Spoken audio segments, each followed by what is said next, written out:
Amen. Yan, purihin ang Diyos at magandang umaga uli sa ating lahat.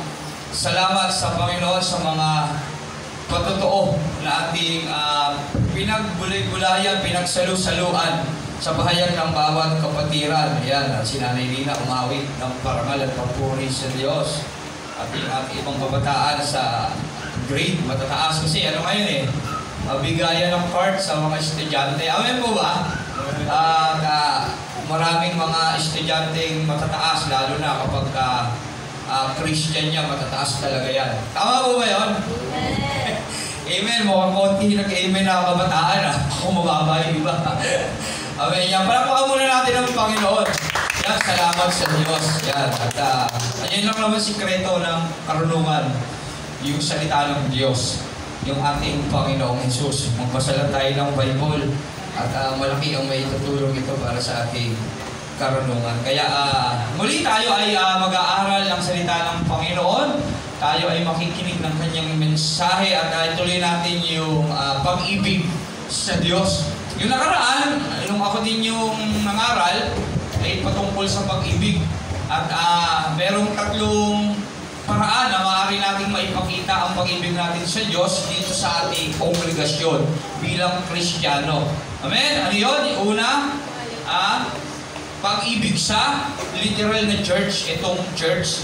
Pangalawa, pag-ibig sa mga lingkod ng Diyos. At pangatlo, syempre, effort natin sa pagbibigay. Napakahalaga nun kasi pinaka-nais ng Diyos yung maraming tao ang maligtas.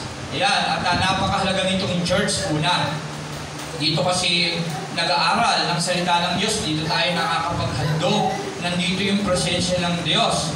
At ikalawa, yung mga lingkod ng Diyos, sila yung source kung bakit natin nalalaman. Kasi hindi pa natin gaanong alam kung paano natin gagawin yung paglilingkod sa Panginoon yung pag-ibig sa Diyos Ikatlo, siyempre napakalaking bagay na yung ating tithes at saka yung ating offering na katulong ito para matugunan yung pangangailangan ng church na ang layunin ng church na ito ay para hanapin yung mga taong nais pa ng Diyos na makakilala sa Kanya. At maraming activities, maraming mga pwedeng magawa kapag merong pinansyal ang isang kongregasyon. Amen po ba? Kaya ang mga bagay na ito at tatlong bagay na ito ay malaki ang nagagawa upang maipakita natin sa Diyos ang pag-ibig niya. At pagpatuloy muli natin ang pag-ibig sa Diyos kasi ngayon ay buwan ng Pebrero. Araw ng mga puso. Kaya kakilala natin natin ng pag-ibig. Yan, yung pag-ibig. Amin po ba?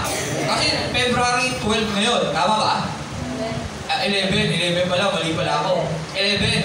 At ilang araw na lang, February 14. Birthday ng nanay ngayon na yumao. February 14, araw ng mga puso. Kaya patungkol sa pag-ibig at sigurado ako maraming mga gawain ngayon ang mga topic nila pag-ibig. Ngayon talaga pagka-February. Amen? Palakpakan natin ang Panginoon sapagkat meron pag-ibig. Merong pag-ibig talaga na pwede nating malaman kung bakit may Diyos, kung bakit dumating si Kristo, at kung paano din natin siya iibigin. Amen! Yan, kaya sa umagang ito, muli tayo ay magbulay-bulay sa kanyang mga salita na ang tema ay ang pag-ibig sa Diyos. Mga part 2 na to pangalawa na to. Yan. Kung meron tayong mga Biblia, makibukas tayo sa aklat ng unang Juan 4:8. 1 John 4:8 at iniling ko si Sister Rachel na pangunahan tayo sa pagbabasa ng kanyang banal na salita. 1 John chapter 4 verse 8. Yan. Tayo lahat ay tumayo at tayo lahat ay magbasa ng kanyang banal na salita.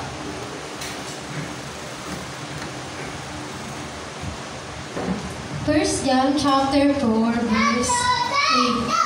Ang hindi umiibig ay hindi kumikilala sa Diyos, sapagkat ang Diyos ay pag-ibig. Tayo manalangin. Lord, salamat muli sa umagang ito, sa buhay na iyong pinagkaloob sa amin, sa iyong banal na salita na aming napakinggan. Nawa, Panginoon, ikaw ang may taas maparangalan. Gabayan mo kami, Panginoon, sa aming pag-aaral. Kalooban mo nawa ang matupad, Panginoon. Buksan mo po ang aming puso, ang aming isip upang lubusan namin maunawaan ang iyong banal na salita. Ipadala mo po, Ama, sa pangalan ni Jesus ang iyong banal na Espiritu upang sa amin, Panginoon, ay tumulong nang sa ganun, Panginoon, masigit namin itong maunawaan upang aming itong maisagawa. Salamat, Panginoon, pagpalain mo ang lahat ng taong narito na mag-uuna at nag-una ng iyong banal na salita maging sa lahat ng taong aabutin ng tinig na ito. Purihin ka, ikaw lang po ang aming sasambahin. Maliban doon, wala nang iba. Muli, maraming salamat. Ito po ang aming samot dalangin sa pangalan ni Jesus. Amen. Amen. Palakpakan natin ang Diyos. Purihin ang ating Panginoong Jesus. Ang pag-ibig. Yan. 1 John 4:8. Sabi ron, ang hindi umiibig ay hindi kumikilala sa Diyos, sapagkat ang Diyos ay pag-ibig. Yan. Ang pag-ibig sa Diyos. Ang Diyos ay pag-ibig. Sabi rito, ang hindi umiibig ay hindi kumikilala sa Diyos. Kaya napakahalaga ng pag-ibig. Kapag hindi tayo umiibig, nangangahulugang, wala tayong kinikilalang Diyos sa ating mga buhay. Amen? Ayan ang nais sabihin na 1 John 4:8. Ang pag-ibig sa Diyos. Kaya napakahalaga na meron tayong pag-ibig sa ating puso, sa ating buhay, upang maipakita natin na tayo'y kumikilala sa Diyos. Bakit? Kasi ang Diyos ay pag-ibig. Ang Diyos ang pag-ibig. Ano nga ba ang pag-ibig? Ano ang kahalagahan nito? At paano natin maipakikita na iniibig natin ang Diyos? Ito yung mga tanong na dapat natin sagutin. Ano nga ba ang pag-ibig? Kasi kanina, kapag hindi tayo umiibig, hindi tayo kumikilala sa Diyos, kaya dapat meron tayong pag-ibig. O ngayon, ano nga ba ang pag-ibig na ito? Ang sabi doon, sapagkat ang Diyos ay pag-ibig, ang Diyos ang pag-ibig. Yan. Kaya yun yung tanong na dapat nating malaman. At pinakilala na rito na ang pag-ibig pala ay ang Diyos. Kaya dapat meron tayong pag-ibig sa ating buhay para masabi natin, kinikilala natin ang Diyos na pag-ibig. Amen? Puro pag-ibig, no? Ano nga ba ang pag-ibig? O ano ang pag-ibig? Sino nakakalam? Ano yung pag-ibig? Meron po kayong alam na definition ng pag-ibig? Sa Islam note ng mga high school, elementary, what is love? Love is blind. Di ba? Sa pag-aaral, may tatlong uri ang pag-ibig sa dictionary. Tama po ba? Apat ba? O, ano yung bagay na yun? Eros love, Phileo, Agape, at Astorge. Di pala Estergo, Astorge. Yan, yung apat na yun. Yan, yun yung uri sa dictionary. Yan, ano yung pag-ibig ng Diyos? Yung agape. Yan, yung iba, pag-ibig pero may mga pinatutunguhan yung pag-ibig nila. Pero yung sa Diyos, yung agape, unconditional love. Yan, walang kondisyon na pag-ibig. Busilak na pag-ibig, dalisay na pag-ibig, walang dahilan, walang kondisyon.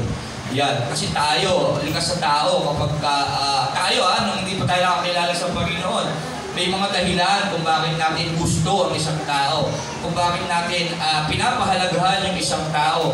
May mga dahilan niya, kasi mabait siya. Kasi mabait din siya sa akin eh. Kasi ganito siya eh. May mga ganun, may mga kasi-kasi. Pero ang Diyos walang ganun. Tayong makasalanan, pero inibig niya tayo. Amen? Ngayon, ano ang pag-ibig? Sa palagay natin, ano ba yung pag-ibig? Kagaya ng tanong kanina sa inyo. Sa Bible sinabi, ang Diyos ay pag-ibig. Tama? Ayan. Okay. Ano ang pag-ibig? Ito ay salitang kilos. Tandaan yan. Ang pag-ibig ay salitang kilos.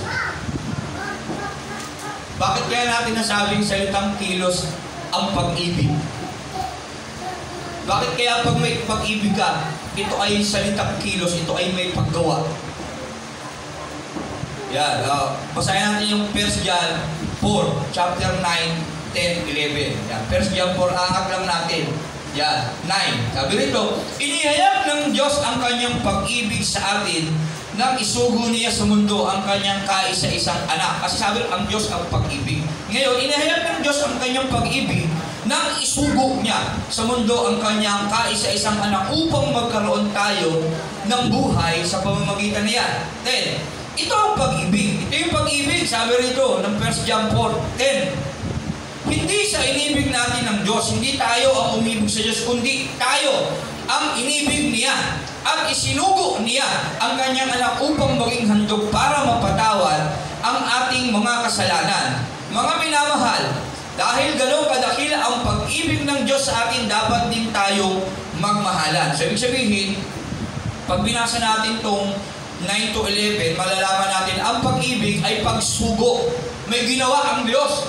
Ibinigay niya, sabi ng John 3:16, ang kanyang bugtong na anak. So, ibig sabihin, ito ay salitang kilos. May ginawa ang Diyos. Kaya yun ang pag-ibig. Merong ginawa ang Diyos sa atin. Kaya natin masasabing pag-ibig yun. Yun yung pagsugo niya sa ating Panginoong Jesus. Na para tumusin tayo sa ating mga kasalanan. Kaya ang pag-ibig, ito ay salitang kilos. Hindi ito yung emosyon lang na nararamdaman natin. Ito yung pag nakita natin yung tao, nahabag tayo, kung minsan naluluha tayo sa buhay niya. Hindi ganoon. Ang pag-ibig ay may pagkilos, may paggawa. Meron kang ginagawang bagay, meron kang pinatutunguan, meron kang focus na dapat gampanan. Amen? Sapagkat ang pag-ibig, ang Diyos, at ang Diyos ay hindi nanahimik nang tayo ay nakita niyang may pagkakasala. Gumawa siya ng paraan, gumawa siya ng hakbang, gumawa siya ng bagay para tanggalin yung bagay na hindi natin dapat kahinatnan pagdating ng panahon, yung pagkakasala. Kaya dahil mahal tayo ng Diyos, gumawa siya ng paraan, isinugo niya ang kanyang anak na si Kristo. May ginawa siya. Kaya ganoon din tayo sa buhay natin.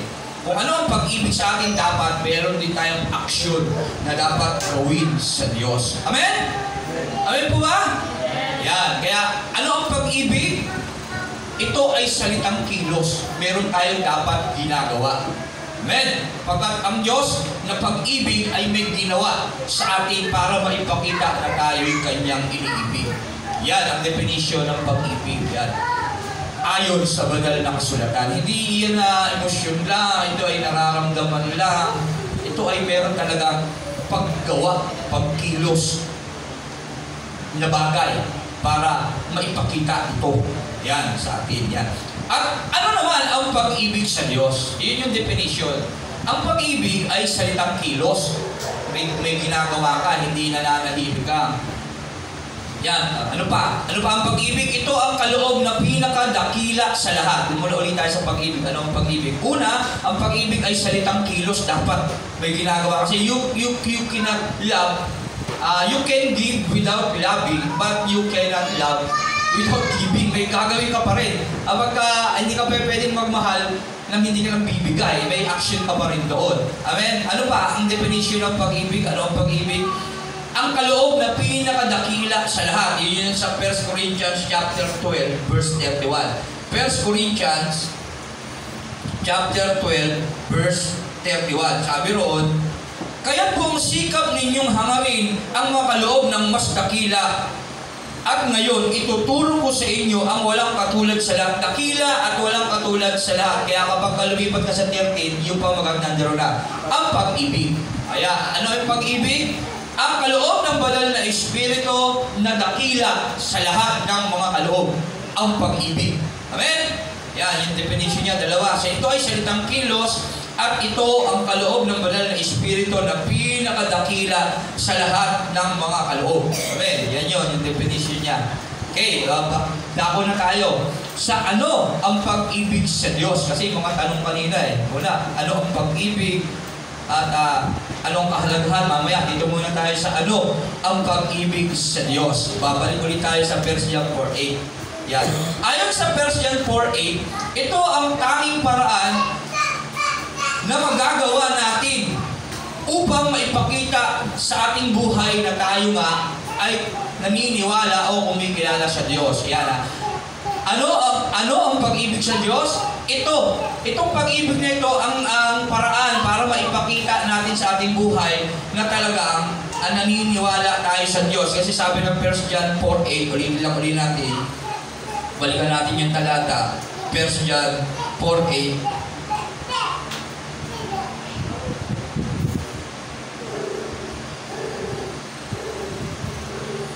Sabi doon, ang hindi umiibig ay hindi kumikilala sa Diyos, sapagkat ang Diyos ay pag-ibig. So, ibig sabihin, ang hindi umiibig, kapag wala kang pag-ibig, hindi mo maipakikilala, mahal mo ang Diyos.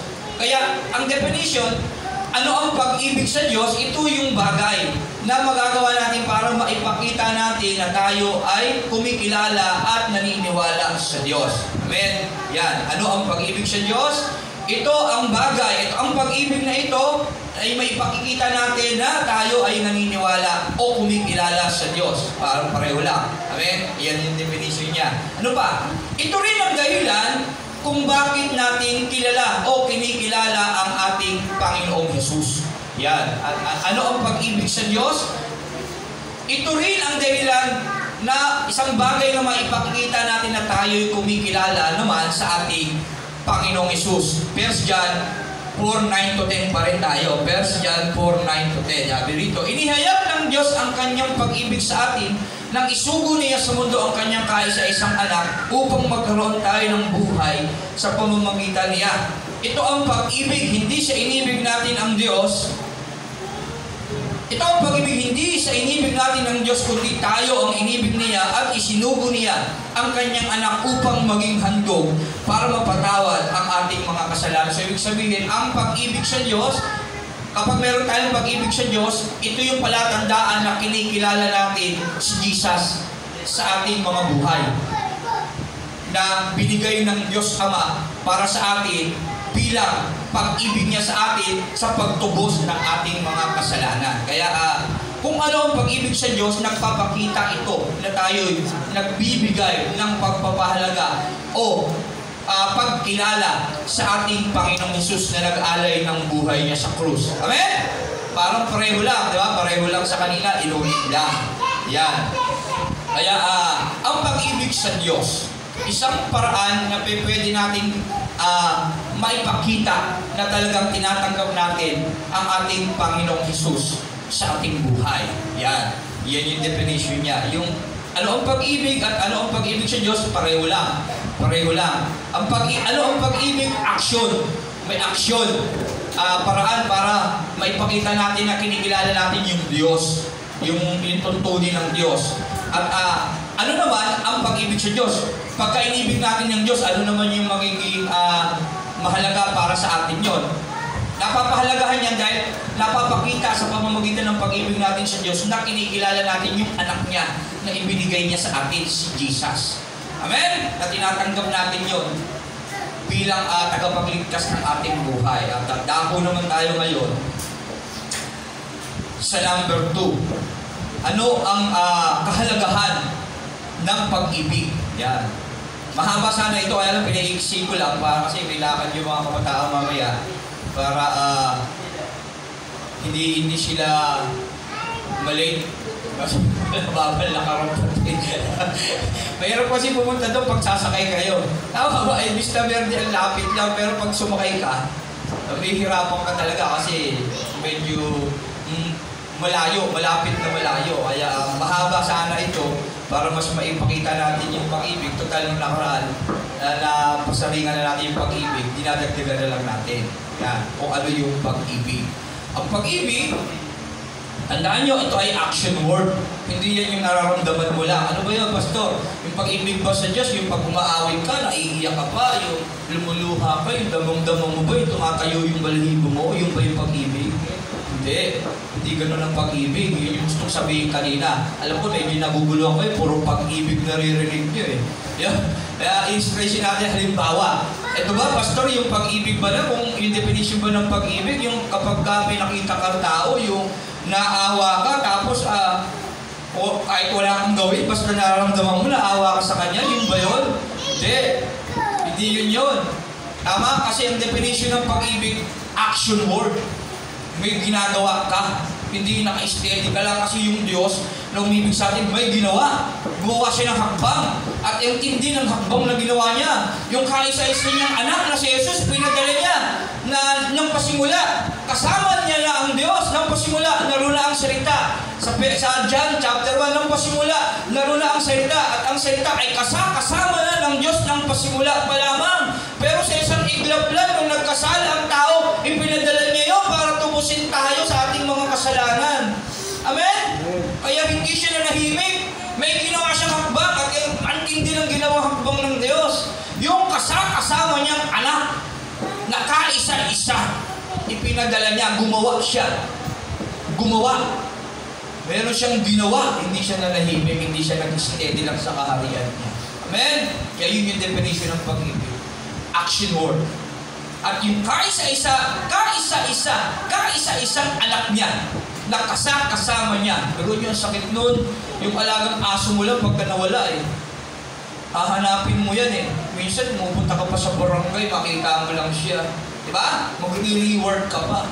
Pero yung Diyos, Ama, yung si Jesus na kaisa-isa niyang anak, talagang tiniis niya, binigay niya para sa atin. Kaya ang definition ng pag-ibig, una, action word. Pangalawa, pinakadakilang kaloob sa atin ng Diyos. Yan. Kaya napakadakila ng pag-ibig. Tapos pangalawa, ano naman ang pag-ibig sa Diyos? Ang pag-ibig sa Diyos, kaya tayo, kapag may pag-ibig tayo sa Diyos, naipagkikita natin na kinikilala natin ang Diyos. Kasi tinatanggap natin si Jesus na ibinigay niya. At naipakita na rin natin na talagang nagpapasakop tayo kay Jesus, na Diyos na ibinigay ng Ama na dapat tayo magpasakop sa Kanya. Amen? Medyo nakukuha na po ba? Ayun, nakakalito eh. No? Ngayon, medyo nakukuha na. Yan. Ano ang pag-ibig sa Diyos? Nagpapakilala na tinatanggap natin ang Diyos. At tinatanggap naman natin yung binigay niya na si Jesus sa atin. Okay? Bilang ilalim tayo ni Kristo, bilang maging iglesia na tayo. Tinanggap ko kasi si Kristo, ulo natin si Kristo at tayo katawan dahil yun. Yun kasi nais ng Diyos. Kinikilala natin yung mga tuntunin ng Diyos. Amen? Okay. Dako na tayo sa ano ang kahalagahan ng pag-ibig sa Diyos. At alam ko, inaayos siya ni Brother Joshua. Naintindihan niya. Medyo magulo, alam ko, pero ganun pa man, salamat sa Panginoon. Number 2, ano ang kahalagahan ng pag-ibig? Yan, number 2 na tayo. Kasi number 1, una, pinakilala mo natin definition ng pag-ibig. Yung number 1, ano naman yung ang pag-ibig sa Diyos? Okay. Yan. Number 2 na tayo. Ano ang kahalagahan ng pag-ibig sa Diyos? Matanong lang to na dapat nating sagutin. Ano yung kahalagahan niya? Bakit natin kailangan ibigin ng Diyos? Ang sagot doon, ito ang susi upang tayo ay makapasok sa lupang pangako. Yan. Basahin natin. O buhay na walang hanggan. Deuteronomy 6:10-11. Yan. Sige, pakibasa, Sister Rachel. Deuteronomy 6:10-11. Verse 10-11. Malapit na kayong dalhin ni Yahweh sa lupaing ipinangako niya sa inyong mga ninunong sina Abraham, Isaac at Jacob. Maninirahan kayo sa malalaki at magagandang lungsod na hindi kayo ang nagtatag. Titira kayo sa mga tahanang sagana sa lahat ng bagay, ngunit hindi ninyo pinaghirapan. Iinom kayo ng tubig na galing sa mga balong hindi ninyo hinukay. Mamimitas kayo sa mga ugasan at sa mga olibong hindi ninyo itinanim. Kung kayo'y naroon na at masagana na sa lahat ng bagay. Amen. Purihin ang Diyos. Malapit na kayong dalhin ni Yahweh sa lupaing ipinangako. Nung panahon nila Moses, yung lupaing ipinangako, yun yung lupang sagana sa lahat ng bagay. Sa buhay naman natin, yung buhay na walang hanggan. Sa spiritual ngayon, buhay na walang hanggan. Anong meron doon? Malapit na kayong dalhin ni Yahweh sa lupaing ipinangako niya sa inyong mga ninunong si Abraham, Isaac at Jacob. Maninirahan kayo sa malaki at magandang lungsod na hindi kayo ang nagtatag. Hindi, yung langit, hindi tayo gumawa nun eh. John 14, huwag na kayong malungkot. Sumampalataya kayo sa Ama, sumampalataya din kayo sa akin, sa Diyos, at sumampalataya kayo sa akin. Sa bahay ng aking ay maraming silid. Kung hindi ito totoo, sasabihin ko ba sa inyo, pupunta ako roon upang ipaghanda ko kayo ng maititirahan. Hindi tayo ang naghanda ng matitirahan natin doon, kundi ang Diyos, ang ating Panginoong Hesus. Kaya sabi rito, maninirahan kayo sa malaki at magandang lungsod na hindi kayo ang nagtatag. Maging yung mga Israelita ng panahon nila Moses ang nakapasok sa lupang pangako, ang lahi lang ni Joshua at Caleb. Hindi rin sila ang gumawa ng Kanaan na yun. Nilagay lang sila doon. Meron na talagang mga bagay na nandoon na sagana sa lahat. Kaya nga ang ilustrasyon nung pumunta yung 12 spy doon, ang lalaki ng mga bunga ng mga putas doon, mga ubas, talagang matataba. Maging yung mga tao ng panahon doon, ang lalaki rin, mga higante. Kaya napakasagala ng lungsod na yun. Kaya nga iba doon, natakot. Di tayo, mamamatay tayo pag pumunta tayo roon. Pero si Joshua at Caleb, ang ganda ng lupain na yun. Sa akin na yun, binigay na ni Yahweh. Biruin mo yun, puro higante kasi yun nandoon, yung 10. Tama ba? 12 pa yun eh. Yung 10 nagulat ng hindi maganda. Natakot kasi ang higante yung mga nandoon, mga lahi ni Gulayat eh. Mga higante, lalaki eh. Para lang tayo mga tipaklong, itirasin lang tayo nila ron. Kahawa naman tayo, katapusan na natin. Pero si Joshua at Caleb, binigay na ng Diyos sa atin. Sugurin na natin ngayon para mapasa atin na yung lupong pangako na yun. Ganun yung kaisipan nila, kaya nga purihin ng Diyos sa buhay nila. Yung lahi lang nila nakapasok ko kasi iba. Wala, nagduda sa Panginoon. Kaya yun. At yung lupa na yun, hindi sila ang nagtalim ng mga nandoon, hindi sila ang gumawa nun. Kung di inihintulog ng Diyos sa hinihanda ng Diyos sa kanila yun, titira na lang sila doon. Ganon din sa langit, titirahan na lang natin yun. Si Jesus ang naghahanda ng ating kayamanan doon, titirahan natin. Titira kayo, 11, titira kayo sa mga tahanang sagana, sa lahat ng bagay. Biruin mo yung lalakaran mo sa langit, puro lang tayo ng ginto. Yung pader mo doon, iba't ibang uri ng mga mamahaling bato. Hindi ninyo ipinaghirapan at iinom kayo ng tubig galing sa mga balong hindi ninyo hinukay. Sa langit, tubig na nagbibigay buhay ang iinumin mo, hindi basta-basta tubig. Amen? Kasi yung panahon nga ni Jesus, yung unang himala sa Kana, tuwang-tuwa yung mga bisita kasi first time nilang makatikim ng alak na masarap, sobrang sarap. At si Jesus ang gumawa nun. Tubig pa lang yun ha. Kung baga sa panahon natin ngayon, baka nilagyan lang ng tang-orange yun eh. Di ba? Kaya tubig eh. Ako pa lang, meron ng baon si Jesus na ng tang-orange eh. Amen? Hindi ko hanapin sa Bible yun. Wala sa Bible nun ha. Yan. Pero tubig pa lang yun. Ibig ko lang sabihin, yung naghimala si Kristo, tubig pa lang yun. Iba yung tubig sa langit. Talagang tubig na nagbibigay buhay yun. Kaya iba, kakaiba yun. Kaya isipin natin yan. Yan ang kahalagahan ng pag-ibig kapag ito ay ating ginawa sa ating mga buhay. Ito ang susi upang tayo ay makapasok sa lupang pangako. Si Hebreo 11:6. Ang sino mang lumalapit sa Diyos ay dapat manampalatayang may Diyos. Yan. Hindi naman tayo pwedeng makapunta sa buhay na walang hanggan kapag hindi ka talaga iibig sa Diyos. At hindi ka rin naman iibig sa Diyos kung hindi ka nananampalataya sa Diyos. Bakit? Ang pananampalataya ay bunga ng pakikinig. Kapag wala kang napapakinggang salita ng Diyos, mukhang malabo kang magkaroon ng pag-ibig sa Diyos at malabo ka rin makakit sa buhay na walang hanggan. Amen po ba? Kasi ang sino mang lumalapit sa Diyos ay dapat sumampalatayang may Diyos. At gaya nga na sinasabi natin kanina, hindi yun yung wala tayong ginagawa. Sapagkat ang definition ng pag-ibig, action word. Tama? Hindi yung mananatili ka lang, sumasampalataya, opo, nananampalataya ako. Opo, hindi ganun yun. Hindi gaya na sinabi natin, ano ba yung pastor, yung kapag nagpupuri kayo, lumatayo mo lang yung buboy, naluluha ka, kung minsan banggit ka ng mga lingwahe na hindi natin maintindihan. Hindi ganun yun. Amen? Ang pag-ibig na tinutukoy ng Diyos, action word. Action word. May gagawin ka sapagkat ang Diyos ay pag-ibig at hindi siya nanahimik. May ginawa siya. Amen? Yan ang pag-ibig. Kaya ano ang kahalagahan nito kung bakit natin dapat malaman o dapat gawin ang pag-ibig sa Diyos? Susi ito sa buhay na masagana at ganap. Yan yung sinasabi ng John 10:10. Naparito ako upang ang tupay bigyan ng isang buhay. Isang buhay na masagana at ganap. Kaya nga bumaba si Jesus eh. Sabi rin John 10:10, Naparito ang kaaway, sabi ron, John chapter 10, verse 10, sabi ron, dumating ang magnanakaw para lamang magnakaw, pumatay at manira.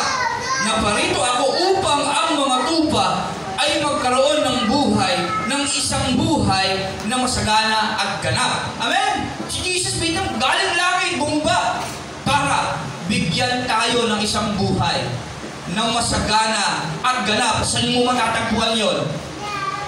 Dito sa mundo, hindi. Sa buhay na walang hanggan. Kaya nga dumating siya bilang pag-ibig ng Ama sa atin na binigay siya, at para tanggapin ang pag-ibig ng Ama na yon, pag tinanggap mo si Kristo, pinakikita mo, iniibig mo yung Ama. Sin-appreciate mo yung binigay niya. Nakita mo yung pag-ibig niya sa'yo. Kaya si Jesus na pag-ibig na binigay ng Ama, tinatanggap mo bilang pag-ibig mo rin sa Ama. Sa ganun, mag-iibigan tayo ng Ama. Amen? Yan. Kaya, ano ang kahalagahan niya? Susi yan. Hindi ka kasi makakapasok sa buhay na walang hanggan pag wala kang Kristo sa puso mo na tinanggap mo bilang pag-ibig. Amen? At sa Ephesians, binanggit niya ang banal na Espiritu. Yan. Sa Matthew, tandaan ninyo ito, ako'y laging kasama ninyo hanggang sa katapusan ng panahon.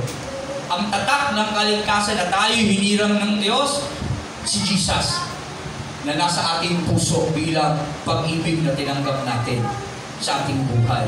Yan ang napakahalaga ng pag-ibig natin sa Diyos. Amen? Yan. Ano ang definition ng pag-ibig? Action word. Pinakadakilang kaloob ng banal na Espiritu ng Diyos. At ano ang pag-ibig sa Diyos? Pag-appreciate natin sa pag-ibig sa atin ng Ama na binigay niya si Kristo. Ibig sabihin, kinikilala natin yung pag-ibig ng Ama, tinanggap natin yung pag-ibig niya, at dahil doon, kinikilala natin si Kristo bilang role model natin na dapat din natin ibigin ang Diyos. At anong kahalagahan ng pag-ibig? Ito ang dahilan kung bakit tayo makakarating sa buhay na walang hanggan, sa buhay na masagana at ganap. At pangatlo, paano natin maipakikita na iniibig naman natin ang Diyos? Yan. Okay? Kasi okay na, nalalaman na natin yung definition, action word pala ito. Yung pag-ibig pala, hindi pala yung wala akong ginagawa, dapat action word pala ito. Kagaya ng Ama, hindi siya nag-steady, may ginawa siya. Kaya, tapos, kapag nagkaroon ako ng pag-ibig na may gawa, ito pala yung dahilan na makakapasok ako sa buhay na walang hanggan. Ngayon, yun, ano naman may tanong pa rin ako, pero Pastor, paano ko ba gagawin ng pag-ibig sa Diyos? Paano ko ba dapat ibigin? Ano ang aking gagawin? Ano ba nga ang pag-ibig ng Diyos na tinutukoy? Yan yung mga bagay na hindi pa natin alam eh. Kaya matutulungan tayo nitong tanong na to. Paano natin maipakikita na iniibig natin ang Diyos? Yan. Ito ay nagpapakita, yan. Pero dapat kasi alam natin kung ano yung pag-ibig ng Diyos na yun. Yan. Kung ano yung pag-ibig na yun para malaman natin, magawa natin ito. Kasi hindi mo alam eh kung ano yung pag-ibig na yun eh. Kailangan malaman mo muna eh kung ano nga ba yung pag-ibig ng Diyos na yan. Yan. Ito ay nagpapakita sa pagsunod natin sa kanyang mga itinuturo. Patutulungan tayo ng John 14:15. Yan. Kapag mahal natin ng Diyos, sabi doon, pakibasa Sister Rachel, paano natin maipakita na iniibig natin ng Diyos? Ngayon, kapag mahal natin ng Diyos, ano sabi ng John 14:15? Kung iniibig ninyo ako, tutuparin ninyo ang aking mga itinuturo. Amen. Yan. Kapag meron tayong pag-ibig sa Diyos, susundin natin ang utos o itinuturo ni Jesus. Amen. Si Jesus yung nagsasalita dyan. Ngayon, ang tanong, ano ba ang utos ng Diyos? Ano ba ang itinuturo ng Diyos at ano ba ang kanyang inuutos? Yan. Matthew chapter 22, 36-40. Pakibasa. Yung nakaraan niya, Matthew 22, 36-40. Ito yung utos. Guro, alin po ang pinakamahalagang utos sa kautusan? Tanong niya. Sumagot si Jesus, Ibigin mo ang Panginoon mong Diyos ng buong puso, ng buong kaluluwa, at ng buong pag-iisip. Ito ang pinakamahalagang utos. Ito naman ang pangalawa. Ibigin mo ang iyong kapwa gaya ng pag-ibig mo sa iyong sarili. Sa dalawang utos na ito, nakasalalay ang buong kautusan ni Moises at ang katuruan ng mga propeta. Yan, amen. Yan ang utos ng Diyos. Pag-ibig sa Diyos, una, ng buong puso, ng lahat-lahat sa buhay natin. At ikalawa, pag-ibig sa kapwa. John 15:12.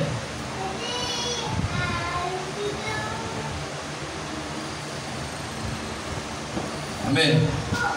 John chapter 15, verse 12. Ito ang aking utos, magmahalan kayo gaya ng pagmamahal ko sa inyo. John 15:12, magmahalan kayo gaya ng pagmamahal ko sa inyo. Magmahalan kayo. Mayroon siyang itinuturong mamahalin natin. At kayo, tayo yun. Gaya ng pagmamahal ko. So, ibig sabihin, ng utos ng Diyos o ni Kristo ay ang pagmamahalan. John 15:17, akit lang tayo. Ito ang utos ko sa inyo, magmahalan kayo. Yung pa rin, magmahalan kayo. Tapos Roma 12:9-10. Roma 12:9-10. Sige, pakibasa, Sister Rachel. Maging tunay ang inyong pagmamahalan, susuklaman ninyo ang masama at pakaibigin ang mabuti. Magmahalan kayo bilang tunay na magkakapatid at pahalagaan ninyo ang iba na higit sa pagpapahalaga nila sa inyo. Amen. Yan. Maging tunay ang inyong pagmamahalan. So, ibig sabihin, paano natin maipakikita ang iniibig natin ng Diyos? Siyempre, sa pamamagitan ng pagsunod sa utos ng Diyos. Ngayon, ano yung utos ng Diyos? Pagmamahalan, pag-ibig. Kung paano natin maipakikita ang mahal natin ng Diyos, dapat mahal natin yung isa't isa. Ibig sabihin, mahal natin yung kapwa natin sa pamamagitan ng pagmamahal natin sa kapwa natin, na ipakikita natin mahal natin ng buong puso, buong pag-iisip, buong pagkaluluwa ang Diyos. Bakit kaya? Kasi walang ibang nais ang Diyos, kasi ibig niya ang lahat ay maligtas. Okay? Tama po ba? Kaya napakahalaga sa Diyos ang lahat ng tao, kaya inuutos niya sa atin na dapat mahalin natin yung isa't isa. At sa pagmamahal natin sa isa't isa, yun yung nagpapakita na iniibig natin ang Diyos. Ang tanong, nagagawa ba natin ito sa ating mga buhay? Amen? At paano natin mamahalin ang ating kapwa? Ano ba yung pinaka-example ng pastor? Ano ba yung illustration? Ano ba yung pwede kong gayahin? Kasi hindi pa rin natin alam, daming tanong Hindi natin alam kung paano natin mamahalin yung kapwa. Yung ba yung sabihan ko siya ng I love you? Sapat ba yun? Tapos yung pag-aalis siya, kapatid, ingat ka! Wala yung siya, wala yung nakalimutan, kapatid, ingat ka! Gano'n lang, sabi ng salita lang ba? Sa madaling salita? Hindi. Yan. Paano? May mga example ba? May mga illustration ba sa Bible na maaari natin gayahin? Na maaari maipakita yung pag-ibig? Lucas 16:19. Yung istorya ng mayaman at ni Lazaro. Basahin natin. Mahaba pa yung oras natin. Dahan-dahanin natin konti. Yan. Lucas 16:19. Ako na lang ang magbabasa. Lucas chapter 16, verse 19. Yung istorya ng mayaman at nila. May isang mayamang laging nagdaramit ng mamahalin. At saganang-sagana sa pagkain araw-araw. May isa namang pulubing nagngangalang Lazaro, natagtad ng sugat sa katawan at nakahiga sa may pintuan ng mayaman sa hangad na matapunan man lamang ng mga mumong na uhulog sa bag ng mayaman. At doon nilalapitan siya ng mga aso at dinidilaan ang kanyang mga sugat. Namatay ang pulubi at siya dinala ng mga anghel sa piling ni Abraham sa langit. Bilang isang parangal, namatay rin ang mayaman at inilibing sa gitna ng kanyang pagdurusa sa daigdig ng mga patay. Natanaw ng mayaman si Lazaro sa piling ni Abraham, kaya't sumigaw siya, "Amang Abraham, maawa po kayo sa akin, utusan po ninyo si Lazaro na isawsaw sa tubig ang dulo ng daliri at basain ang aking dilan, dahil ako'y nahihirapan sa apoy na ito." Ngunit sumagot si Abraham, "Anak, alalahanin mong nagpasasak ka sa buhay noong ikaw ay nasa lupa. At si Lazaro naman ay nagtiis ng kahirapan, subalit ngayon ay maligaya siya rito, samantalang ikaw naman nagdurusa riyan. Bukod dito, may malaking bangin sa pagitan natin, kaya't ang mga naririto ay hindi makakapunta diyan, at ang mga naririyan ay hindi makakapunta rito. Ngunit, sabi ng mayaman, kung ganun po, Amang Abraham, ipinakikiusap ko pong papuntahin nyo na lamang si Lazaro sa bahay ng aking ama. Sa aking 5 kapatid na lalaki, suguin po ninyo siya upang sila'y bigyan ng babala, upang hindi sila humantong sa dakong ito ng pagdurusa. Ngunit, sinabi sa kanya ni Abraham, nasa kanila na ang sulat ni Moises, yung Bible, yung kautusan, at ng mga propeta ng New Testament. Iyon ang kanilang sundin. Sumagot ang mayaman, hindi po sapat ang mga iyon. Ngunit kung magpapakita sa kanila ang isang patay na muling nabuhay, magsisisi sila, tatalikuran ang kanilang mga kasalanan. Sinabi sa kanya ni Abraham, kung ayaw nilang sundin ang mga sulat ni Moises at ng mga propeta, hindi nila paniniwalaan kahit ang isang patay na muling nabuhay. Amen. Naisip niyo kung ano yung kaugnayan niya doon sa tanong, ano ang ginagawa ng umiibig talaga sa kapwa? Sa tingin niyo, ano yung ginawa nung mayaman? Bakit hindi siya nakapunta sa kaharian ng Diyos sa buhay na walang hanggan? Hindi niya mahal yung kapwa niya. Si Lazaro na pulubi, nandoon na sa pintuan ng kanyang bahay na napakalaki eh. At ngumu na nga lang yung siguro kung naisip niya may pag-ibig siya, no? Malamang hindi patay si Lazaro, baka masaya sila at sabay sila makapunta sa langit ngayon. Tama? Ngayon dahil walang pag-ibig, walang aksyon yung mayaman. Kasi ano ang pag-ibig? Salitang kilos. It is an action word. English yun It is an action word. Tama ba yun? Tama yung English ko yan. What is love? Verb. Verb is an action word. Walang action yung mayaman eh. Kung nag-action sana siya, maaaring nasiran siya ni Lazaro ng word of God. Diba? Nakihalubilo sana siya. Ha? Kasi ang pag-ibig may action eh. Wala, ginadaan-daanan niya lang eh. Kaya, nasa huli ang pagsisisi niya. Hindi niya na ipakita yung pag-ibig niya sa kapwa niya. Kung bakit nandoon siya ngayon sa mundo ng pagdurusa, yung Hades. Sa ibang salin, Hades. Sa King James, Hades. Mundo ng pagdurusa, mundo ng mga apo. Kaya, sabi kanina, ano ang pag-ibig sa Diyos? Susi. Sa number 2, susi para makapunta sa buhay na walang hanggan. Kaya tayo, kung tutularan natin yung mayaman, hindi tayo mag-action sa ating kapwa, mukhang kagaya niya rin tayo na kung hindi pa darating si Jesus, pupunta tayo sa mundo ng pagdurusa. Amen? At kung darating naman si Jesus, ganun din. Mundo pa rin ng ikalawang kamatayan. Kasi Judgment Day na yun, pagdating ni Jesus. Kaya, nawa, hindi tayo tumulad sa mayaman na hindi siya ng-action. Pinabayaan niya lang yung pulubi. Wala siyang action na ginagawa. Hinahayaan niya lang yung aso niya nga. Yung aso eh. Hindi nga tinukod ko aso niya o dinidala ng aso eh. Maaring yung aso kanya, maaring hindi. Basta nga sinabi ron, lumalapit lang sa kanya. Yung buti pa yung aso, nilalapitan siya. Dinidilaan pa yung sugot niya, nililinis pa eh. Kung may isip lang yung aso, pambihira ka naman, ikaw yung may kamay eh. Di ba? Dapat ikaw yung naglilinis sa sugat niya eh. Ako, dila lang, kasi wala akong kamay. Kung may isip lang yung aso, o kagaya ng panahon ni Balaam, yung donkey, pinagalitan siya ng alangan niyang donkey. Kasi susumpayin niya yung Israel eh. Nagsalita yung donkey, yung asno sa Tagalog, tama ba? Yung kabayo niya maliit eh, pinagalitan siya eh, ulat siya eh. Kasi propeta siya, binayaran siya para sumpayin yung bansang Israel para matalo eh. Anak ng Diyos ang Israel. Ngayon, yung donkey, pinagalitan siya nagsalita, siya.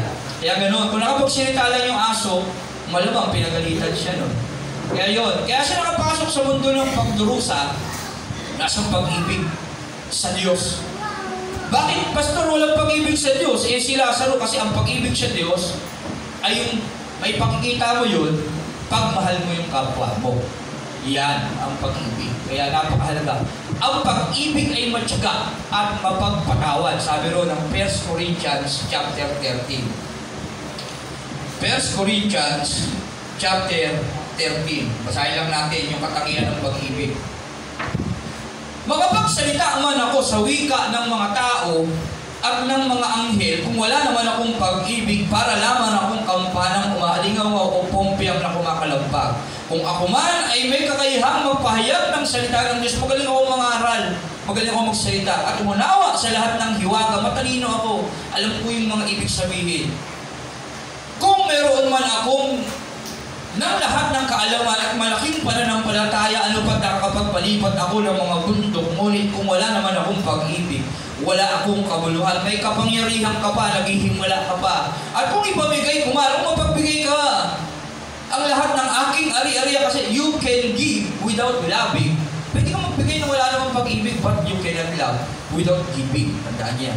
At ialay ang aking katawan upang sunugin, ngunit wala naman akong pag-ibig, wala rin akong mapapala. Tama naman, kahit ibigay mo yung buhay mo Kasi maraming mga bayani, hindi naman talaga dahil mahal nila yung Pilipinas Sa totoo lang Dahil gusto lang nilang maging sikat pagdating ng panahon, may ibang ganun Kasi alam nila, may henerasyon Tama? Ito gagawin ko, parang dakilain. Pwede tayong ganun Kaya hindi ko naman sinasabing lahat ng bayani ganun, siguro maaari lang. Na alam kasi nila na sa susunod na henerasyon, may mga tao po at dadakilain sila. Kaya pwedeng makapagbigay tayo ng buhay kahit wala naman talaga tayong pag-ibig sa ating kapwa. Ang pag-ibig yan ay matyaga. Action pa rin, matyaga at titiis At magandang loob. Paano mo maipakikita ng magandang loob mo? Mabait ka di ba? So, ibig sabihin may ginagawa ka, maaaring nagbibigay ka. Hindi mainggitin, hindi mayabang, ni mapagmataas man. Hindi magaspang ang pag-uugali. Hindi makasarili, hindi magagaliti, o mapagtanim sa kapwa. Hindi niya ikinatutuwa ang gawaing masama, ngunit ikinagagalak ang katotohanan. Ang pag-ibig ay mapagpatawad, mapagtiwala, puno ng pag-asa, at mapagtiis hanggang wakas. Matatapos ang kakayahang magpahayag ng salita ng Diyos, itigil rin ang kakayahang magsalita sa iba't ibang mga wika. Mawawala ang kaalaman, ngunit ang pag-ibig ay walang hanggan. Sabihin, lahat ng mga bagay na banggit, puro action. May paggawa, may pagpapakita, may pagkilos. Amen po ba? Yan. At iyon ay hindi nagawa nung mayaman. Sa istorya ni Lazaro at ng mayaman, ng pulubi at ng mayaman. Kaya yun. Kaya napakahalaga. Kaya binigyan tayo ng example ng Lucas 16:19 na dapat yung ating mga kapwa dapat nagbibigay tayo ng pagpapahalaga na action. Ano pa? Lucas 10:30-37. Lucas 10:30-37. Ako na lang magbasa. Sumagot si Jesus. May isang taong naglalakbay mula sa Jerusalem. Ito yung mga example pwede nilalarawan yung pag-ibig sa kapwa. Ulitin ko lang para alam natin yung pinag-uusapan para hindi nyo makalimutan. Una sa mayaman, hindi niya pinabayaan niya lang si Lazaro na pulubi, hindi siya nag-e-effort, titignan niya lang. Tapos hinayaan niya lang siya dyan, dapat nag-effort siya. Ito naman yung isa pa, example. Sumagot si Jesus. Kasi may nagtanong dyan May nagtanong sa kanya dito, sino ang aking kapwa? Sabi ron. Yan. Pero ito yung example na kung paano natin gagawa ng pag-ibig ang ating kapwa. Sumagot si Jesus, may isang taong naglalakbay sa Jerusalem, papuntang Jericho. Hinarang siya ng mga tulisan. Alam ko, yung iba na nakaka-relate dito sa istorya na ito, na nabasa na nito. Kinuha pati ang damit sa kanyang katawan, pinugbog at iniwang halos patay na. Nagkataon dumaan doon ang isang paring Hudyo. Ano yung tawag sa mga paring Hudyo? Mga Pariseyo. Kaya tagapagturo ng kautosan ni Moses. Alam niyo mga utos ng Ten Commandments, yung utos ni Moses. Nang makita ang taong nakahandusay, lumihis siya at nagpatuloy sa kanyang paglalakad. Kung ikaw ay Pariseo, anong gagawin mo nun? Maaring titignan mo yon. At dahil hindi ka naman masamang tao di ba? Hindi mo siya matulungan, pero palagay ko, pagpe-frame siya sa isip mo. Tama? Lord, bahala na kayo sa kanya. Kaya magano Pariseo. Ano yung sabihin ng Pariseo? Tagapagturo, kaya lang hindi ginagawa yung tinuturo. Tama? Yun, yung Pariseo, sa maikling paliwanag lang. Mga nagtuturo na hindi naman ginagawa yung tinuturo. Kaya maaaring gano'n, patnubayan mo siya, parang mapag-imbabaw, sabi ni Kristo.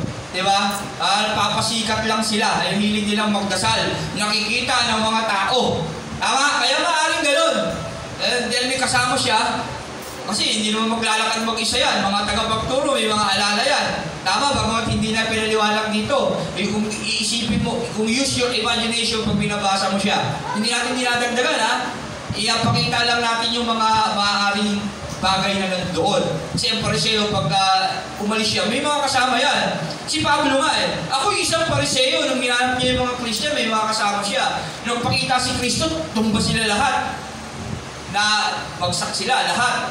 At may mga nakasaksi nun. Yun, ganoon din yun. Kaya, siyempre, alam niya na may kasama siya at nakita niya may binugbog. Palagay ko may ginawa siya doon para sa akin. Maaari, siyempre, alam niya may kasama para hindi siya magmukhang mali. Malamang pag-pray niya yun at naririnig ng mga kasama niya. Tama po ba? Okay mo namin sa Bible, wala sa Bible yun kung iisipin mo lang. Inapaliwanag lang natin yung mga pwedeng aksyon ng tunay na taong may pag-ibig. Sabi rito, nagkataon dumaan doon ang isang paring Hudyo nang makita ang taong nakahandusay, lumihis siya. Pero nakita niya, palagay mo, pag nakita niya, natural, nakikita rin ng mga kasama mo yun, lumihis siya. Hindi niya tinulungan sa madaling salita. Lumihis siya at nagpatuloy sa kanyang paglalakad. Dumaan din ang isang Levita. Ano yung Levita? Panahon nung nila Moses, mga nagtatrabaho likod sa tabernakulo. O mga pari din, mga gano'n. Kaya lang iba kasi yung mga Pariseo sila yung nagtuturo. Para si Moses, tapos may mga Levita din, mga tagapaglingkod sa templo. Ayan yung mga Levita. Nung panahon ni Moses, may mga tagapaglingkod, yung mga Levita, yung mga walang party sa lupa. Sila yung, ang party nila, yung ikapo. Kasi sila yung lingkod doon sa templo. Sila yung tagapaglingkod na tinatawag. Ngunit, dumaan din ang isang Levita. Lingkod yun, maka-Diyos din yun. Lingkod yun Ngunit, nang makita niya ang taong binugbog, lumihis din ito at nagpatuloy sa kanyang paglalakad. Siguro kasi may mga, ng panahon, hindi ako pwedeng madumihan. May mga pamahiin niyan Bawal sa akin yung ganito. Di ba? Kaya maglilingkod pa ako sa Diyos. Hindi ako pwedeng humawak. Pero ano sabi ni Jesus? Bakit pag-araw ng pamamahinga? Bakit nagpapagaling kayo? Sabi sa kanya, araw ng pamamahinga. Bakit nyo rin kinukuha yung alaga ninyong mga tupa pag nahulog sa balon? Tama? Nakuha ba? So, ibig sabihin, meron bang pinipiling oras ang paggawa ng mabuti? Ng pag-ibig sa Diyos? Hindi, dapat sa lahat ng pagkakataon, dala-dala mo yan sa buhay mo para maipakita mo talaga iniibig mo yung kapwa mo. At hindi yung nagawa ng Levita. Lumihis siya. Ngunit, may isang Samaritanong naglalakbay na napadaan doon, nakita niya ang biktima at siya'y naawa. Hindi siya naawa sa isip niya lang Kaya pag binasa mo yun, ano ba yung Samaritano naman? Hindi purong Hudyo, halahian ng mga lahi ng Babylonia. Panahon, yan, chapel na yung lahi niya. Hindi siya Hudyo, puro. Nalahian na ng ibang lahi. Okay? Nilapitan niya ito, binuhusan ng langis at alak. Hindi naawa siya na salita niya lang May ginawa siyang aksyon. Kaya what is love? It is an action word. Nilapitan niya ito, binuhusan ng langis at alak ang mga sugat at bininendahan. Pagkatapos, ang lalaki ay isinakay ng Samaritano sa kanyang asno at dinala ito sa bahay panuluyan upang maalagaan doon. Parang unconditional love. Hindi niya naman kaano-ano yun eh. Tama? Kinabukasan, binigyan niya ng 2 salabing pilak ang may-ari ng bahay panuluyan at sinabi ito, alagaan mo siya at kung higit pa riyan, ang iyong magagastos babayaran ko sa aking pagbabalik.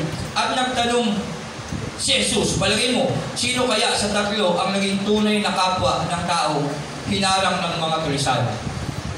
Sa inyo, sino kaya? Di ba yung Samaritano? Kasi hindi siya nagwalang bahala. Meron siyang aksyon na ginawa. At iyon, ipakita niya yung pagmamahal niya sa kapwa. Gustong sabihin ng talata na ito sa atin na ang pag-ibig talaga ay merong kilos. At ang pag-ibig na yun ay dapat ipinakikita natin sa ating kapwa. Sa pamamagitan ng ating mga kilos na alam natin na dapat natin gawin sa kanila. Amen? Santiago 2:16. Basahin natin. Sabi rito, kung sasabihin niyo sa kanyang patnubayan ka nawa ng Diyos, magbihis ka, magpakabusog, ngunit hindi naman ninyo siya binigyan ng kanyang kailangan, may mabuti bang may dudulot sa kanya iyon? Yan, sabi kasi dito sa Santiago, halimbawa, may isang kapatid na walang maisuot at walang makain. Kung sabihin ninyo, pinag-pray mo lang siya, patnubayan ka ng Diyos, magbihis ka at magpakabusog, ngunit wala ka naman aksyon. Anong mapapala niya sa'yo sa panalangin mo? Wala siyang makakamit. Kaya ang pag-ibig, may action yan. May action. Kaya ganoon din yung ginawa nung Pariseo na yun, na nagdaan. Yung pag-aalala niya hanggang isip lang. Yung libita ganoon din, hanggang isip lang. Walang gawa. Kaya kung tutulong tayo sa kapwa natin, sabi ng Santiago, ipakita mo sa gawa ang iyong pananampalataya at ipakikita ko rin sa iyo ang pananampalataya kung may kalakip na gawa. Amen? Kaya ang pag-ibig may aksyon. At kung paano natin gagawin ito, binigyan na tayo ng example ng Lucas 16:19, ng Lucas 10:30-37 at ng Santiago 2:16 na dapat talaga ibinibigay natin ito sa ating kapwa sa pamamagitan ng mga bagay na mabubuti na itinuturo sa atin ng Diyos na dapat nating gawin sa kanila. Sino yung ating kapwa? Ang tanong, sa tingin nyo, sino yung ating kapwa? Ito yung mga taong dinadala ng Diyos sa atin na ipinakikita na kailangan natin siya tulungan sa ating mga buhay. Una, kailangan natin siyang ipakilala ang ating Panginoong Jesus sa Kanya at hindi lang tayo dapat natatapos sa gano'n. Sa lahat ng pagkakataon, kagaya ng pag-ibig sa atin ng Diyos, inaalagaan tayo sa lahat ng oras. Kung maaari, gano'n din ang ating gawin. Kasi hirap bilang tao eh. Hindi talaga tayo natin magagawa perfecto yung bagay na yan. Pero kung talagang iniibig natin ng Diyos, talagang magagawa natin yung bagay na yan. Kaya isa lang ang susi. Talagang tunay na tanggapin natin ang Diyos sa ating mga buhay. Huwag tayong tumulad sa mayaman na hindi nag-e-effort sa pag-ibig niya. Huwag tayong tumulad sa Pariseo at Libita na walang ginawang aksyon. At huwag tayong tumulad sa isang lingkod ng Diyos na pinag-pray lang basta-basta yung isang lingkod ng Diyos na kailangan niya tulungan. Tama, ang ipanalangin siya. Pero sabi dito, kung sasabihin ninyo sa kanyang patnubayang kanawa ng Diyos, magbihis ka, magpakabusog, ngunit hindi naman ninyo siya binigyan ng kanyang kailangan, may mabuti bang maidudulot sa kanya iyon? Wala, di ba? Isipin natin yun. Ang pag-ibig hindi natatapos sa isang bagay na wala tayong gagawin. Ang pag-ibig hanggang meron tayong magagawa sa Kanya. Yan ang pag-ibig sa kapwa. Kagaya ng ginawa ng Diyos sa atin. Walang kondisyon ng pag-ibig ang binigay ng Diyos sa atin. Hindi tayo karapat dapat ibigin, pero inibig tayo ng Diyos. Dahil kailangan niyong gawin yun dahil talagang iniibig niya tayo. Kaya, nawa, mas maintindihan pa natin yung kahulugan ng pag-ibig. Ang tutusin, paikot-ikot lang yung kapaliwanagan. Pero paikot-ikot na kapaliwanagan, hirap na hirap natin gawin sa ating mga buhay. Kasi bakit? hindi talaga natin tunay na tinanggap ang Diyos sa ating mga puso. Hindi natin kaya mag-alay ng buhay natin sa Diyos, kagaya ng ginawa ng Diyos ng pasimula. Naroon na ang salita. Ang salita ay kasama na ng Diyos ng pasimula. Pero yung Diyos na umibig sa atin, yung kaisa-isang anak na salita niya na yon, ay hinintulot niyang mawalay sa piling niya. Gaano kasakit yun? Pero ginawa niya yun. May action siyang ginawa para ligtas tayo sa ating kapahamakan pagdating ng panahon sa pinuntahan ng mayaman sa Lucas 16:19. Kaya tinuturuan tayo ng mensaheng ito sa umagang ito na yung pag-ibig na sinasabi natin sa Diyos ay hindi lang mauwi sa puro salita lang. Dapat ay ipakita natin ito sa gawa upang maging makabuluhan ang pag-ibig natin sa Diyos. Kasi yun yung nais ng Diyos eh. Nais ng Diyos na pagdating ng panahon, lahat tayo ay maligtas sa totoo lang. At gustong-gusto ng Diyos yun.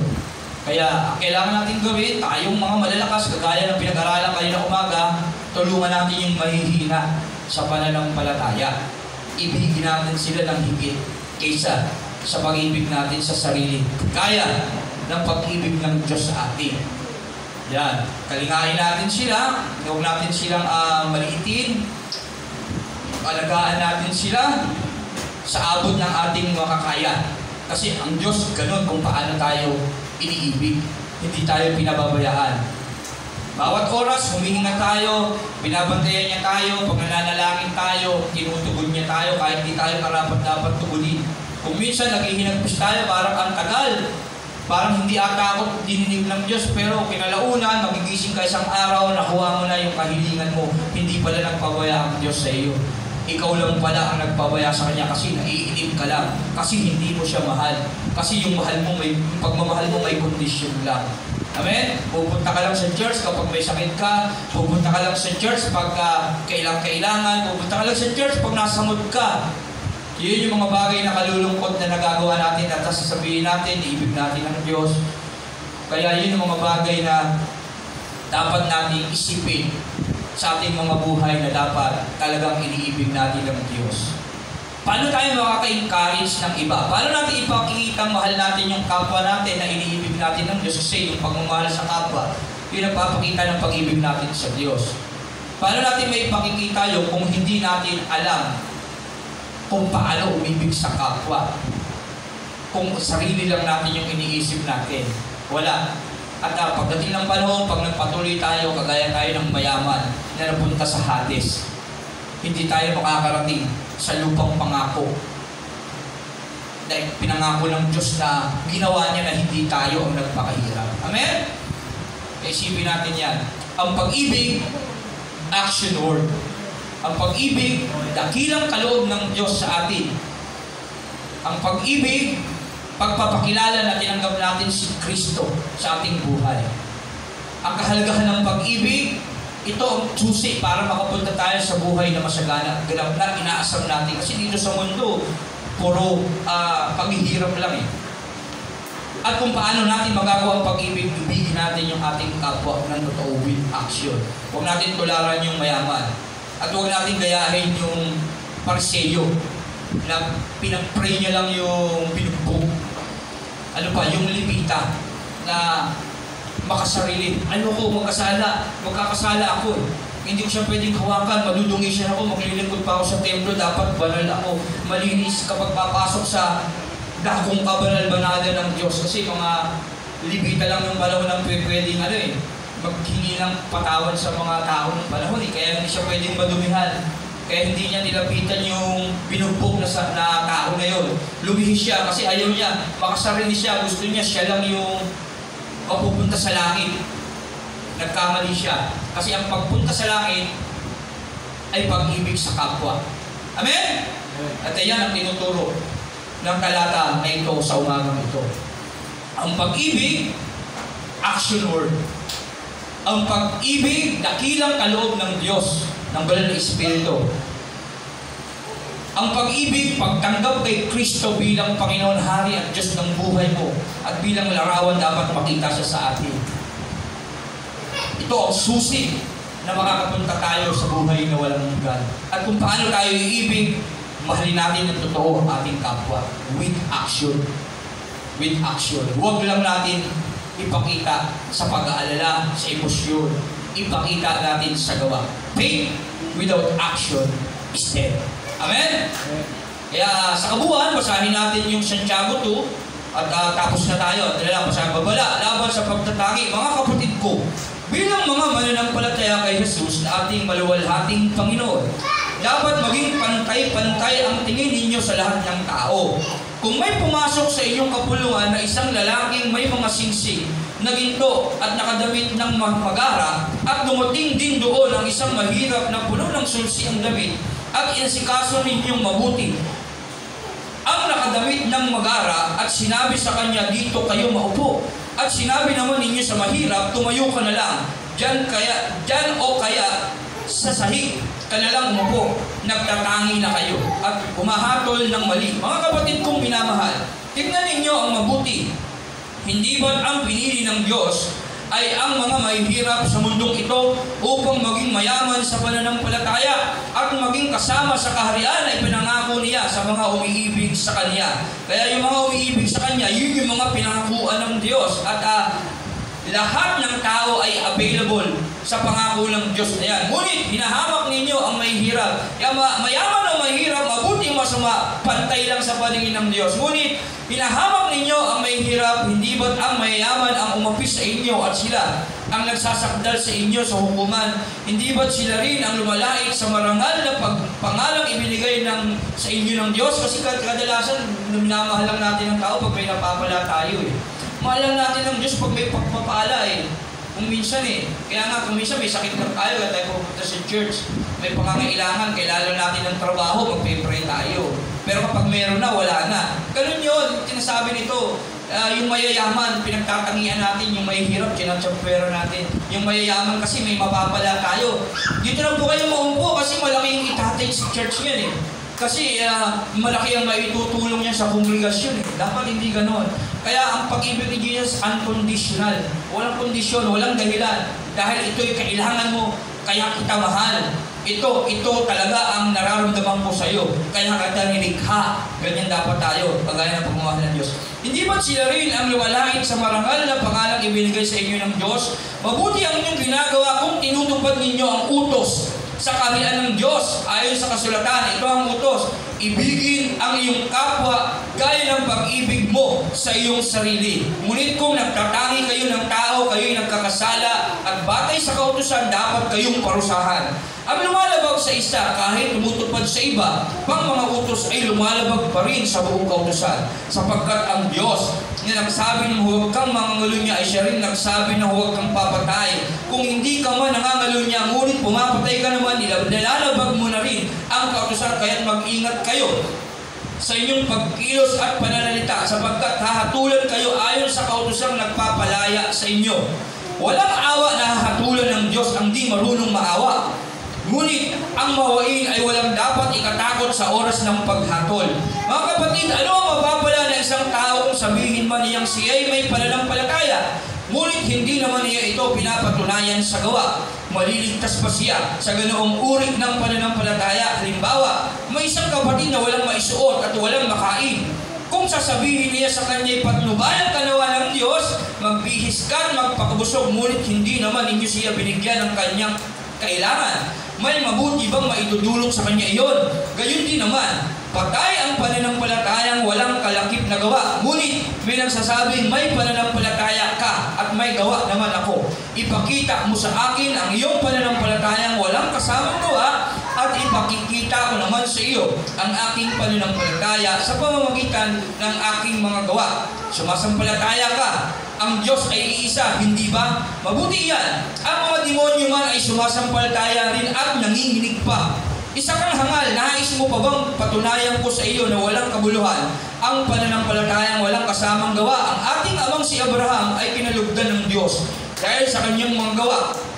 nang ihandog niya sa dambana ang kanyang anak, ang anak niyang si Isaac. Hindi ba? Dito ay makikita mong magkalakip ang kanyang pananampalataya at mga gawa at naging ganap ang kanyang pananampalataya dahil sa kanyang mga gawa. Natupad ang sinasabi ng kasulatan, si Abraham ay sumampalataya sa Diyos at dahil dito siya ay itinuring ng Diyos bilang isang taong matuwid at tinawag siyang kaibigan ng Diyos.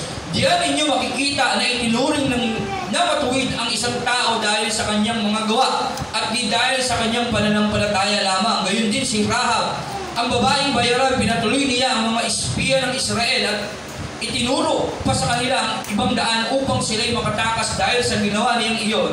Siya'y tinanggap bilang matuwid.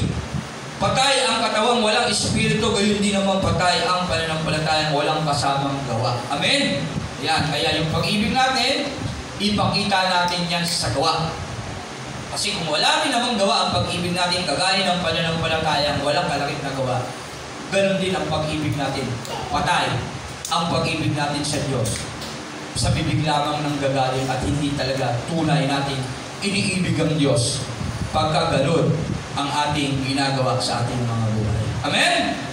Kaya, kung paano natin dapat ibigin ng Diyos, mahalin natin ang ating kapwa with action. Bakit? Ang pag-ibig ay action word.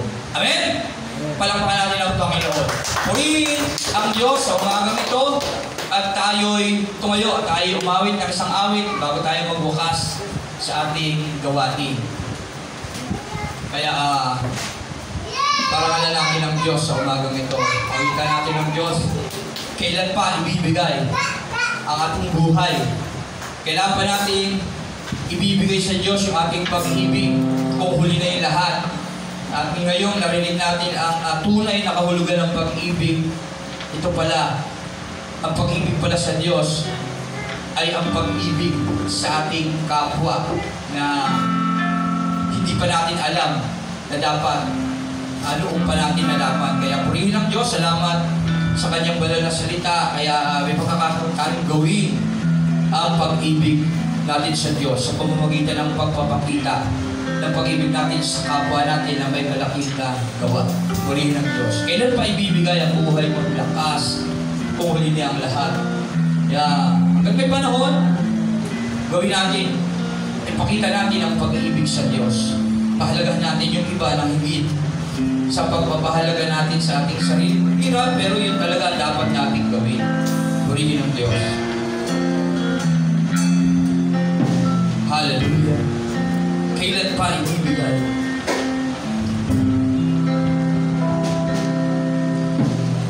Kailan pa ibibigay ang buhay mo't lakas sa Kanya na bigay sa'yo ng buhay na wagas? Ang pangalan niyang banal, kailan maitatan niya? At kung wala ng pagkakataon, kung huli na ang lahat, minsan pa, kailan pa ibibigay? Kailan pa ibibigay ang buhay mo't lakas sa Kanya na bigay sa'yo ng buhay na wagas? Ang pangalan niyang banal, kailan maitatan niya? At kung wala ng pagkakataon at huli na ang lahat, kung araw mo'y lumipas na, kung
sa aming mga buhay.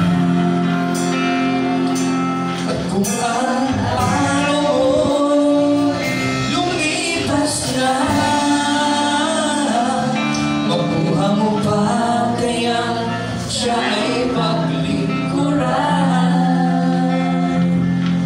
Kailan pa kaya maglilingkod sa Diyos?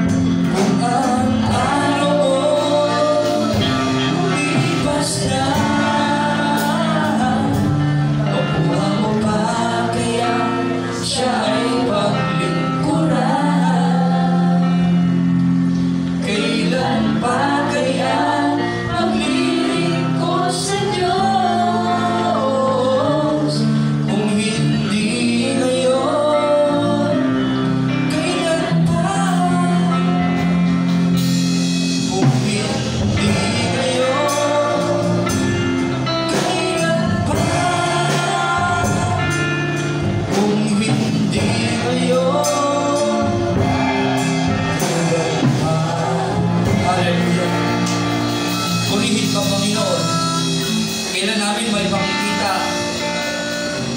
na iniibig ka namin, Panginoon, kung huli na ba ang lahat? Lord, huwag mong ihintulog ito, Panginoon. Habang kami naririto, Panginoon, pagdubayan mo kami, mas turuan mo pa kami, at gabayan, Panginoon, sa mga bagay na dapat namin gawin. Bago maging huli ang lahat sa aming mga buhay, Panginoon, tulungan mo kaming magawa na talaga may pakita sa iyo ang aming pag-ibig sa pamamagitan ng pag-ibig namin sa aming kapwa, Panginoon. Maging tunay ang aming pagmamahalan, Panginoon, sa isa't isa. Eh Lord, sa umagang ito, Ikaw ang may taas palagi sa aming buhay. Patawad sa lahat ng aming mga pagkukulang, kamalian, Panginoon, sa aming mga pagiging mapagmataas, sa aming pagiging makasarili, Panginoon, sa aming mga kahangalan, Panginoon, na kuminsan di namin alam, kami pala, Panginoon, ay mali na ang ginagawa. Lord, salamat kasi pinaunawa mo sa amin ang mga napakahalagang bagay na dapat namin gawin, Panginoon.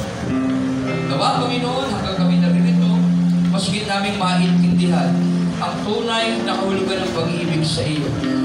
At higit sa lahat, Panginoon, maging tunay ang pag-ibig namin sa iyo, may pakita namin ito sa gawa. Salamat, Panginoon, sa iyong mensahe sa umagang ito na binigay mo upang magawa namin, Panginoon, sa aming buhay. Nang sa ganon, pagdating ng panahon, kagaya ni Lazaro ng pulubing, Panginoon, makakarating kami sa lupa ang ipinangako sa iyong pangako buhay na walang hanggan.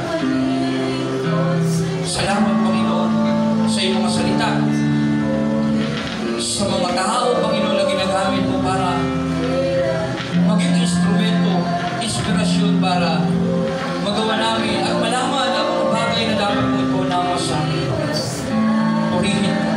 Nawa, Panginoon, huwag mo hayaang maging unang kabuluhan ng buhay namin. Gaya ng sabi mo sa iyong salita, sa aklat ng Juan, tinatanggal mo ang mga sanga, hindi namumunga. At ang mga namumunga, Panginoon, pinuputulan upang magbunga pa ng sagana, Panginoon.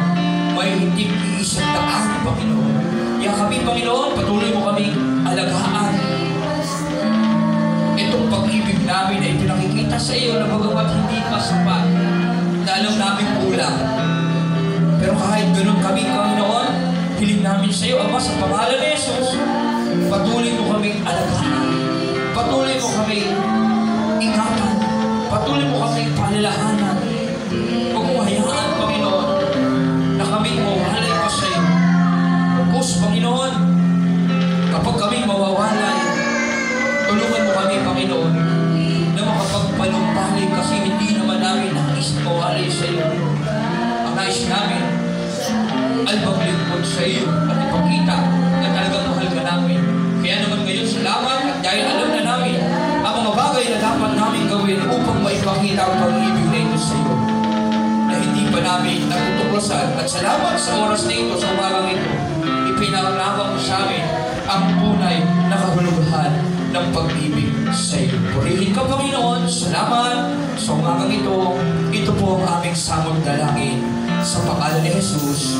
Amen. Amen. Ang pangalan ni Diyos. To God be the glory. Hallelujah. Sa Diyos ang parangalan, papuri.